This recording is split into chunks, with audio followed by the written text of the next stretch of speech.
it's MW Smith. I went to the online etymology page to look up the word Seminole, right? Because we all know it's runaways and stuff like that. But have we ever, looked into what the online page said about Seminoles and so on and so forth? So as I was reading, things started, floating to the surface. I was reading the how it said in 1763, the word came from the Greek uh, Muskogee, I believe that's how it's pronounced. I might be wrong, call me out on it, but um, and it meant wild, untamed runaways. One thing I found interesting is last year that judge that was suffocated to death in his ranch there in Texas, he and another gentleman used to serve in the military, right? And they were talking to the guy he served with, and they talked about how they were going down to um, uh, Panama, and they were meeting up with the Indians, these Indians that are still there today, and the Indians were helping them secure land by forcing out the people that we call Mexicans nowadays. The Indians were still making treaties with the United States, in a way. That's what he was saying, and they were forcing out Mexicans and helping them find, to maintain the land and go through there so they wouldn't get, captured or whatever. I just thought that was interesting that, these Indians that we can't really find here in the United States, that it seems like all of them are down in Mexico and South America where they blend in, but we're so afraid to go down there, apparently, as people. I've talked to people and they're like, well, why do you want to go down there? Well, like, there's only Africa holds the most, only Africa has more dark skinned people than South America. South America has the second most amount of dark skinned people that look like you and so I'm not afraid to go down there. But you're talking to the same guy that took up at the age of 17 and went to California, and then to Colorado because he just wanted to get out and get away, but whatever. And then I looked up you know, uh, the word Seminole. I was reading what it said from the American Spanish, because that's what we're really looking at, what the Spanish had to say about these people, because they came in contact with them first. And this is the word they had there, and I believe in Spanish it's pronounced Cameroons, or uh, I I forget the rules, but whatever. It doesn't actually sound the way it's spelled. I know the C is whatever, but I was just reading that, and I got to some of that later. But I was also reading what others wrote, and the French, had their own um, take on it. And they said they look like the chestnut. Now I looked up chestnut trees in France, and the trees are gray and green. What I'm saying, like gray bark and green leaves. So I'm like, there's no way you're talking about chestnuts. The tree.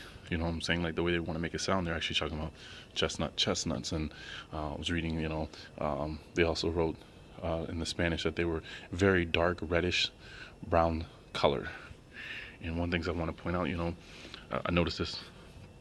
Uh, there's some of us that when you're out in the sun, not myself, but when you're out in the sun, you do turn to a reddish tint. But come back into the shade and you look brown again. I mean, I myself, I'm brown, and when I go out in the sun, I just look almost pitch black. I thought it was pretty cool in a few pictures I've seen of myself when I started looking at that. But chestnuts are another one.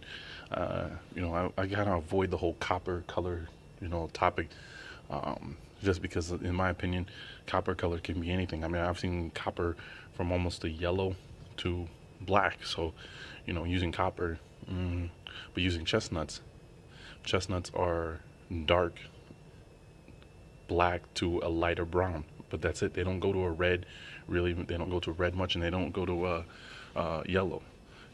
That's why I think about that, or I think about the copperhead snakes. Um, and I started, just dabbling around with uh, that maroon word, right? And because I remember Arthur Scott and I had a conversation. He asked me what was maroon, and all I could think of was the color red, right? Or the band Maroon 5, whatever. And I was like, I really don't know. So looking up the Seminoles, coming across this, I started, fooling around, started looking for other people that had to talk about these maroon people. And I came here to, what's it, Galera? I'm sorry about that. The 1690s from maroon fugitives, black slaves in the jungles of the West Indies.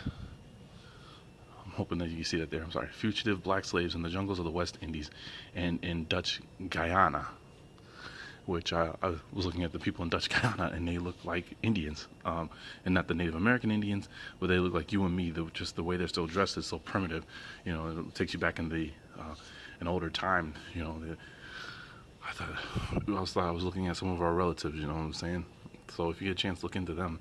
I thought that was pretty interesting, and I'm gonna try to leave everything I found in the description box, so you can see what I'm reading, so you can say, yeah, you know, it's there, or you're just nuts. But I thought that was interesting, and the way they wrote this, even through the Wikipedia page, it still doesn't sound like they were talking about slaves from Africa, and they're talking about they captured people there in the Dutch Guyana area and enslaved them. So that's just what was going through my mind, because I was looking for keywords. And and going back to the Camerons, whatever how you pronounce it.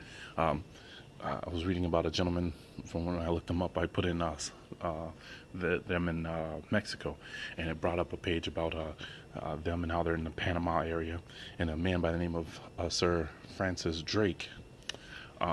He was down there. He was an Englishman, and he went down there, and he helped them fight off the Spanish and literally free themselves of the Spanish.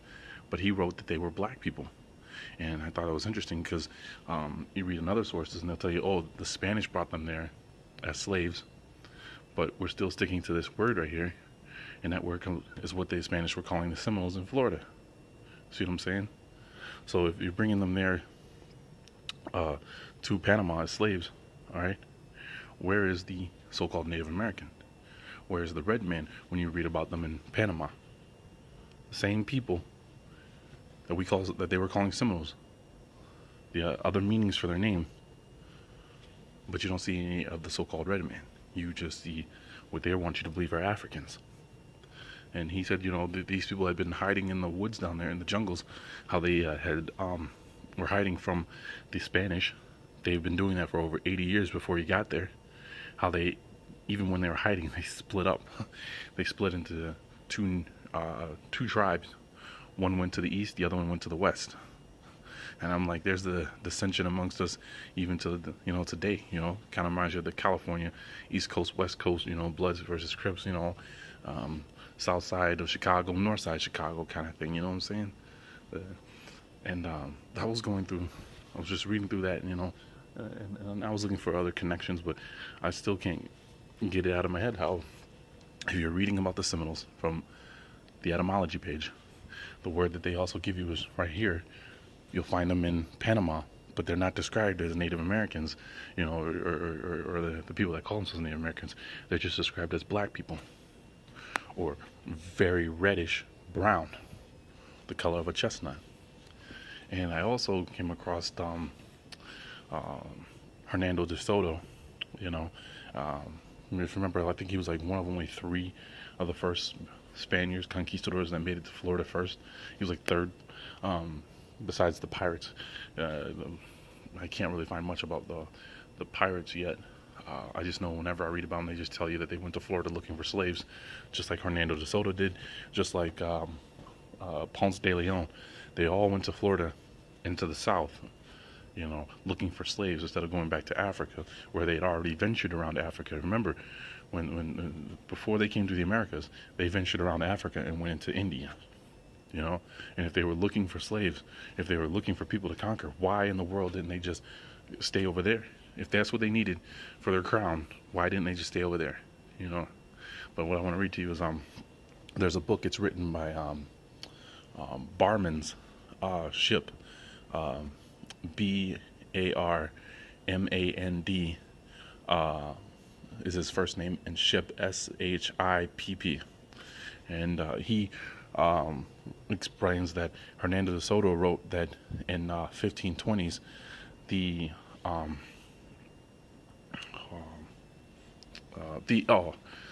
complexion of the people. The complexion of the people is black, not much different from that of the Ethiopians. And they also give you this word here when I looked it up. You know, because it explains that the Ethiopians, not necessarily meaning the Ethiopians in Ethiopia, but that they were of a dark skin complexion, black or brown. That it didn't necessarily mean that we were talking about the Ethiopians. You know, you got to understand that they were trying to flip things, saying that what was white is right and what's black is wrong. You know, that if you had dark skin, you were burnt by the sun. When we don't burn in the sun. I mean, I'm 27 years old, and I've never put on sunscreen. I've been told to put on sunscreen, but I don't see the purpose of it. You know, you know, and I was raised by people, even my father that adopted me. You know, he's 25% Cherokee.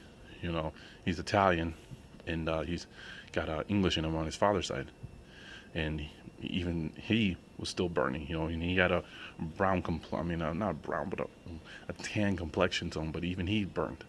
You know, the woman that raised me, his wife was Pennsylvania Dutch and German, and she burned all the time. You know, but I never did. And we were always told, put on sunscreen. No, why? I get darker and I feel a lot better. You know, I don't know. He said that their hair is black and thick, and it's not very long. So I'm gonna leave all of this in the description box. But what I just wanted to point out is when I look at Seminoles now, after reading what I'm reading, I don't think about the people that they want to promote as Seminoles. I don't think about the dude on the horse. You know, I'm thinking about, you know, a person that would look like me. See what I'm saying? That would look like my family that's down there in St. Petersburg and in Tampa, you know. So leave your comments if you feel like it. I know this looks sloppy, you know, my handwriting is not the greatest, but I'm not in front of a computer, so it's hard for me to show you what I was found. So I did the best that I could. I hope this was enlightening, and I hope that it can lead to other discussions. Anyways, it's M.W. Smith. Have a great day, everyone.